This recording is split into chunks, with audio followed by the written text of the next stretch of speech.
ችግር ረመዳን ላይ የሚከሰተው ምንድነው? አሽሩል አዋኺር ቀደም እንደተነጋገርነው የረመዳን የመጨረሻ ቀናቶች የተወደዱና የተከበሩ ናቸው። ለይለቱል ቀድር የሚገኝበት ሌሊት ነው። አላህ Subhanahu Wa Ta'ala ዒትኩም ሚነናር ከጀሃነም ሰዎችን ነፃ የሚያወጣበት ወር ነው። ግን በጣም ያሳዝነው እህቶቻችን ሴቶች ያን ወቅት ቁርአን ከመቅራት ይልቅ ዳቦ ቆሎ ነው የሚቆርጡበት፣ ቤት ነው የሚያጸዱበት። እኔ በጣም ተገረም ነበር።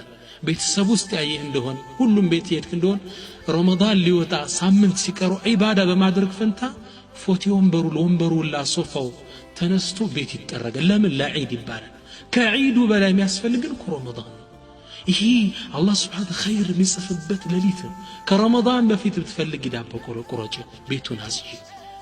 ረመዳኑ ዒዱ ሳይሆን የሚፈለገው የረመዳን ነዛ ሌሊቶች ናቸው። ረመዳን ስትቀሪ ስትሰግጂ መዋልሽ ነው የሚፈለገው።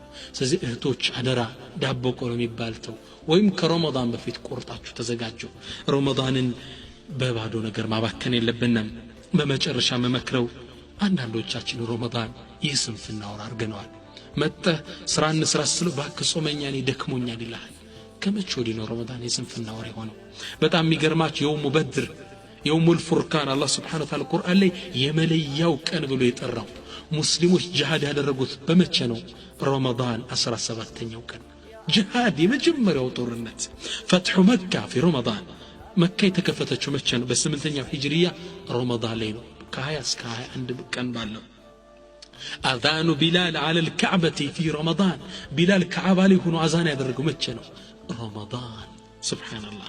غزوة ተቡክ አስቸጋሪው ዘመቻ የሚባለው መቼ ነው? ረመዳን በ9ኛው ሂጅሪያ ላይ ነው። ረመዳን ላይ ነው ከባዱን ፍልሚያ ሊያደርጉ ነብዩ ሰለላሁ ዐለይሂ ወሰለም የተንቀሳቀሱት። غزوة ተቡክ ረመዳን ውስጥ ነው። እስልምና የተበተነው መሬት ላይ ረመዳን ውስጥ ነው። የስንፍና ወር የሥራ ወር ነው። ዑዛ የምትባለው ጣዖት አረቦች ሲያመልኳት የነበሩ አፈራኢቱም ወላተ ወልዑዛ ዑዛ የተሰባበረችው ከመገዛት አምድ የተፋቀችው መቼ ነው? ረመዳን ውስጥ ነው።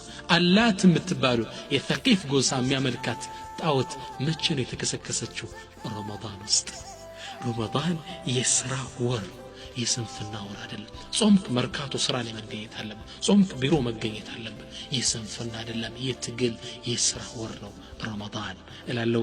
አላህ Subhanahu Wa Ta'ala ረመዳንን አግኝተው ረመዳን ደርሰው በረመዳን ተጠቅመው በረመዳን ትርፋማ ከሚሆኑት አላህ ያድርገን።